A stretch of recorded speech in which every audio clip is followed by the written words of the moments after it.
Hi friends! ఈరోజు recipe వచ్చేసి నేను ఆ పాలకూరతో ఆమ్లెట్ అయితే ప్రిపేర్ చేస్తున్నానండి. పిల్లలైతే కొంతమంది ఆకుకూరలు తినరు కదా!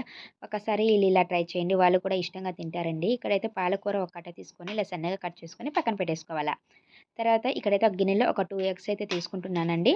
ఒక కట్టకి నేనైతే ఒక 2 ఎగ్స్ తీసుకుంటున్నాను. మీకు ఎన్ని ఎగ్స్ కావాలో అన్ని ఎగ్స్ క్వాంటిటీ మొత్తం అయితే పెంచుకోవచ్చు.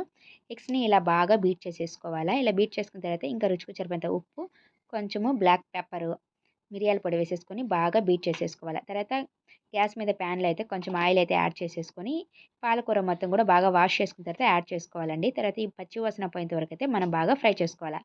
ఇలా పచ్చి వాసన పోయిన తర్వాత ముందుగా మనం ఎగ్స్ అయితే బీట్ చేసేసి పెట్టేసుకున్నాం కదా! అయి మొత్తం అయితే యాడ్ చేసుకోవాలండి మొత్తము.